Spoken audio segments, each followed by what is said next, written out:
Oui, pour moi, c'est important de faire cette distinction parce qu'il est commun dans la conversation d'entendre parler de la morale, virgule, éthique, comme si c'était la même chose. Alors que je veux montrer dans cette note qu'il y a, dans le fond, une très grande différence entre ces termes.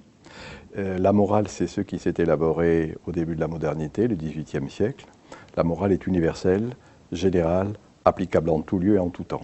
C'était ça la belle idée de la philosophie des Lumières au XVIIIe, ce qui s'est conforté au XIXe. L'éthique que l'on emploie comme équivalent de la morale, en fait, au contraire, renvoie en son sens étymologique. Ethos, c'est le ciment, c'est le lien. L'éthique est particulière, elle n'est pas générale.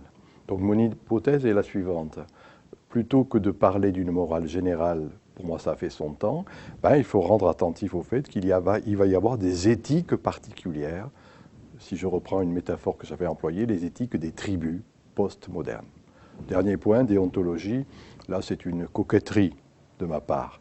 Montrer que la déontologie, à l'encontre du sens commun, c'est, en son sens étymologique, ta déonta, c'est-à-dire ce qui renvoie aux situations particulières. Et que donc, grosso modo, on quitte les certitudes d'une morale universelle pour être obligé de s'ajuster au coup par coup à des éthiques et des déontologies particulières et momentanées. Le débat actuel est simple. On reste encore sur une vieille conception de la République une et indivisible, ce qui amène à parler de cette sottise habituelle des politiques gauche et droite confondues, le communautarisme, c'est-à-dire une stigmatisation de l'émergence des communautés. Or, moi, je pense que dans le débat actuel, il est important de se rendre compte que la res publica, la chose publique, peut être une mosaïque de valeurs différentes. D'où le fait qu'on ne peut plus continuer à fonctionner sur une conception morale générale, mais qu'il va falloir s'accommoder, tant bien que mal, des éthiques particulières, celles de ces petites tribus, celles de la diversité, celles des communautés qui sont là. On ne peut pas tous les tuer, il faut faire avec. Donc du coup, voilà, dans le débat actuel, il faudra s'ajuster et ne pas rester sur cette vieille conception de ce qui serait la grande morale qui a bien marché au XVIIIe, XIXe. Ça, c'est un problème complexe. Moi, je ne suis pas compétent pour en juger. Je peux uniquement dire que je m'intéresse uniquement à la chose politique. Disons que la politique, là je reprends une formule de Marx au XIXe siècle, quand dans la question juive, il dit la politique c'est la forme profane de la religion.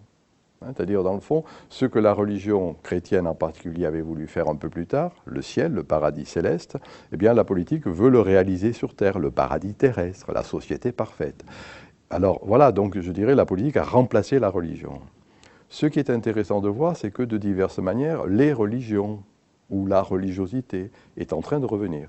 Pour moi, l'importance des communautés ou des tribus, c'est ça. C'est-à-dire qu'on va partager cette chose, ce sentiment du religar et d'être reliés ensemble que la politique avait cru dépasser. Voilà. Donc là encore, il va falloir s'ajuster à ce retour, moi je ne dis pas de la religion, mais de la religiosité. Le New Age en est une expression, les syncrétismes religieux une autre. Et du coup, c'est un problème qui nous interroge dès le moment où on réfléchit sur le vivre ensemble. Dans le fond, morale et éthique, c'est le problème de cela. Comment vit-on ensemble? J'ai bien dit que c'était une coquetterie, c'est-à-dire on parle en général d'une déontologie professionnelle, c'est-à-dire en fonction de telle profession, on a tel type de déontologie. Je voulais juste accentuer le fait que de plus en plus, il n'y avait plus de règles universelles, mais de quelque chose qui fait qu'au coup par coup et en fonction du moment, il va falloir s'ajuster aux situations, ce qui se présentent. On voit bien comment dans le débat actuel, on ne peut plus se satisfaire des grandes certitudes, encore une fois, qui étaient celles de l'universalisme, de la philosophie des Lumières, mais que de fait, je dis non pas de jure, non pas de droit, mais de fait, eh bien, il y a la multiplicité de ces petites tribus. Comment vont-elles s'ajuster entre elles? Qu'est-ce qui va se passer? C'est en ce sens que je parle de déontologie. Voilà, mais je ne suis pas sûr qu'on puisse continuer à employer ce terme.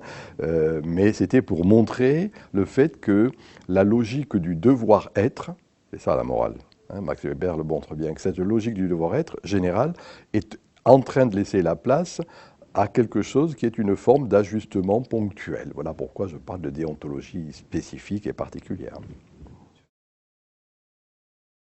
Ça, c'est un vrai problème, en effet. Pour moi, c'est un peu une espèce d'idée obsédante. Chacun a son idée obsédante. Moi, la mienne est celle-ci, c'est que ce n'est pas la première fois dans les histoires humaines, quand on regarde sur la longue durée, où l'on voit une déconnexion entre, je dirais, ceux qui ont le pouvoir de dire, c'est ça l'élite, hein, ceux qui ont le pouvoir de dire, ceux qui ont le pouvoir de faire, chaque société a besoin d'élite, et ceux qui vivent. Et quand il y a cette déconnexion, en quelque sorte, ben, il y a une espèce de fossé qui va s'établir entre nos conceptions qui se sont élaborées, je dis bien, dans le grand moment de la modernité qui était le 18e et le 19e, et puis ce qui est vécu. Voilà. Parce que pourquoi tout passe, tout casse, tout lasse? Et donc il faut, en quelque sorte, quand il y a cette déconnexion, trouver les mots qui soient les moins faux possibles et qui disent ce qui est vécu. En ce sens, je pense que se contenter des grandes incantations qui sont habituelles aux observateurs de la chose publique, journalistes, universitaires, hommes politiques, se contenter de ces mots qui sont un peu incantatoires, démocratie, liberté, citoyenneté et autres freudènes du même ordre, je dis, à mon avis, c'est contre-productif. C'est-à-dire qu'on plaque sur ce qui est vécu nos grandes idées, hein, qu'on a héritées du 18e, 19e. Par contre, il faut trouver d'autres mots. Hein. Même peut-être le politique n'est plus pertinent. Peut-être qu'il faut trouver quelque chose qui renvoie à l'écosophie, au domestique, ce que je vis avec d'autres, ici et maintenant. Vous voyez, voilà, c'est ça mon problème. Hein. C'est-à-dire, encore une fois, je dis bien, ce n'est pas la première fois qu'il y a cette déconnexion. C'est grave parce que ça peut entraîner une vieille idée que l'on sait, la sécession plébis. Hein. Le peuple fait sécession par rapport à cette élite. C'est ce qui se passe actuellement. On voit bien comment, d'abord, les intellectuels sont méprisés, les hommes politiques sont moqués, les journalistes, il n'y a plus de vraie confiance par rapport à eux. Donc on se rend bien compte qu'il y a cette déconnexion entre ce que j'appelle, moi, l'opinion publiée et l'opinion publique. La vraie vie. Hein, si on veut employer des expressions de cet ordre, ben voilà, c'est notre travail à nous qui n'avons pas de conviction spécifique, qui essayons de réfléchir sur ce qui est en train d'émerger, je dis bien, de trouver les mots qui soient en pertinence et ne plus se contenter des incantations qui nous font plaisir, mais qui ne renvoient pas à grand-chose. Non, ce serait trop prétentieux, mais enfin, disons que dans tout mon travail, moi maintenant depuis une trentaine d'années, dans mes divers livres, j'ai rendu attentif à l'importance des tribus, à l'importance du nomadisme, à l'importance justement du quotidien, à l'importance de l'imaginaire. Et j'essaie de proposer des mots, je dis bien, qui soient les moins faux possibles. Ce n'est pas encore des concepts, ce n'est pas quelque chose qui enferme, mais qui, d'une manière métaphorique, et là, bon, ben, j'en ai proposé en particulier dans ce petit opuscule, je reprends un peu mes standards et mes préoccupations en disant, soyons attentifs au retour des communautés. Soyons attentifs au fait que, dans le fond, plutôt qu'une démocratie abstraite, il y a quelque chose qui se vit au plus proche. J'ai appelé ça l'écosophie, hein, c'est-à-dire la sagesse de la maison commune. On peut en trouver des quantités. Par exemple, tenez un qui me paraît important, continuer à parler du contrat social, avec la dimension rationnelle qui est derrière, est inopérant. Par contre, je dis, soyons attentifs, par exemple, à ce mot de pacte. Le pacte est émotionnel, le contrat est rationnel, le contrat est sur la longue durée, le pacte est sur la courte durée. Alors voilà, par exemple, passage du contrat au pacte. Voilà ce qui serait, de mon point de vue, une manière de penser ce qui est en gestation. Bon, encore une fois, hein, quand on essaie de faire des livres un peu comme ça, qui provoquent, dans le sens simple du terme, vous avez bien compris, je veux quitter nos certitudes pour essayer de rendre attentif à ce qui est à l'état naissant. Alors, je parle d'un immoralisme éthique, c'est-à-dire de plus en plus de pratiques juvéniles ne se reconnaissent plus dans le devoir-être, c'est-à-dire ce qui doit être général, mais en même temps, ethos, ça fait ciment entre eux, c'est ça que veut dire le mot ethos, hein, éthique, ça veut dire ciment. Donc, telle pratique juvénile, des loupards de banlieue, par exemple, ne se reconnaissent pas dans la morale générale, ils sont éthiques. Il y a quelque chose de ciment qui fait ciment entre eux. Alors voilà, je dis, soyons attentifs à cet immoralisme éthique, non pas pour le canoniser, mais pour se rendre compte que nos grandes leçons de morale ne marchent plus. Donc il vaut mieux accompagner un processus plutôt que d'être des vieux grognons, ce qui est habituel dans l'intelligentsia. Non, disons que je veux tout simplement dire que quand il y a... Ce politiquement correct, c'est, Weber disait, la logique du devoir-être.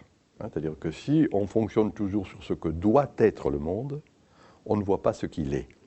Moi, je dis, il vaut mieux d'abord constater ce qu'il est. Je dis bien non pas pour le canoniser, mais pour faire un diagnostic, dans le fond. Et c'est en ce sens qu'il y a un vrai problème actuellement de ce correctness, sous ses diverses formes, politiquement correct, moralement correct, théoriquement correct, méthodologiquement correct, etc. Voilà. Donc, et que cela ne fait qu'élargir le fossé qui existe entre ce qui est vécu et ce qui est pensé. Et c'est quand il y a une telle distorsion que peut venir se nicher les discours de haine, de xénophobie et de racisme. Parce que justement, le peuple ne se reconnaît plus dans les grandes représentations. Et que donc, pour éviter justement cette xénophobie, ce racisme, cette haine, pour apprendre à vivre ensemble, il faut trouver des mots, encore une fois, qui ne soient pas incantatoires, mais qui soient en référence à ce que je vis avec d'autres, ici et maintenant. En tout cas, voilà, c'est mon ambition, c'est ma prétention.